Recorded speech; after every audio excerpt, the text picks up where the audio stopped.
নিরাপদ উপায়ে চাষ করা এই মাছের আছে ব্যাপক চাহিদা। কোরাল বা ভেটকি নামে পরিচিত এই মাছ যেমন পুষ্টিকর, তেমনি খেতেও দারুণ সুস্বাদু হওয়ায় বাজারে এর আকাশচুম্বী চাহিদা। বর্তমানে স্থানীয় বাজারে ভালো মানের কোরাল মাছ প্রতি কেজি প্রায় 800 থেকে 1000 টাকায় বিক্রি হচ্ছে।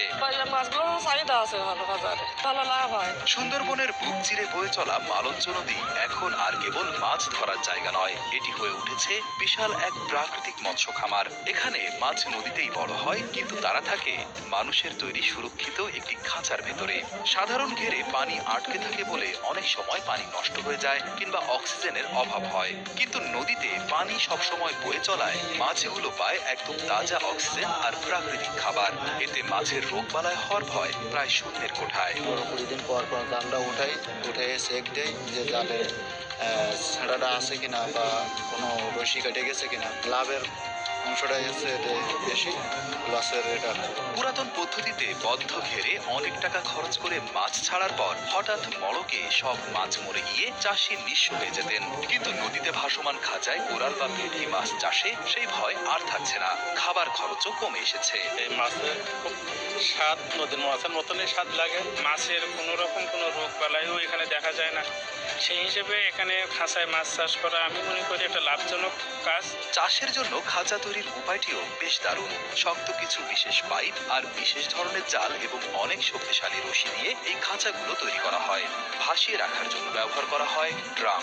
যদিও শুরুতে খাঁচা বানাতে কিছু টাকা খরচ হয়, কিন্তু একবার বানিয়ে ফেললে বছরের পর বছর সেখানে মাছ চাষ করা যায়। এই যে ভাসমান খাঁচাটা দেখতে পাচ্ছেন, এই খাঁচাটা তৈরি করতে যেই প্রাথমিকভাবে যে খরচটা এইটা, তারপরে আর কোনো এখানে খরচ নাই। ভাসমান পদ্ধতিতে মাছ চাষে সামিল হয়েছেন সমাজের সব স্তরের মানুষ। শুধু পেশাদার চাষী নন, পড়াশোনার পাশাপাশি অনেক শিক্ষার্থী এখন এই কাজে যোগ দিয়েছেন। আমি বিয়ে করি, আমি খাঁচায় ভেটকি মাছ চাষের সাথে জড়িত।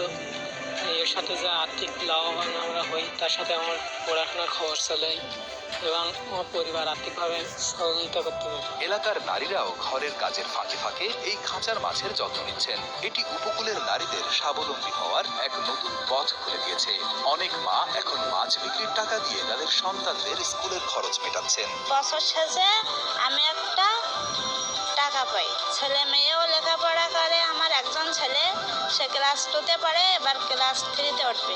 মৎস্য বিভাগের মতে মাত্র 8 মাসেই এই পদ্ধতিতে অভাবনীয় সাফল্য পাওয়া সম্ভব। শ্যামনগর উপজেলার মৎস্য কর্মকর্তা মোহাম্মদ তৌহিদুজ্জামান জানিয়েছেন, মালঞ্চ নদীতে সাস্টেইনেবল কোস্টাল অ্যান্ড মেরিন ফিশারিজের এই গবেষণামূলক চাষে যে পরিমাণ সাফল্য এসেছে তা দেশের চাহিদা মিটিয়ে বিদেশে রপ্তানি করার বিশাল সুযোগ তৈরি করেছে। এই মাছটা প্রাকৃতিক পরিবেশে থাকার ফলে এবং এর গুণগত মান এবং পুষ্টির চাহিদা সবকিছু অক্ষুণ্ণ থাকে, ফলে এই মাছ দেশের চাহিদা পূরণের পাশাপাশি বিদেশে রপ্তানি করা সম্ভব।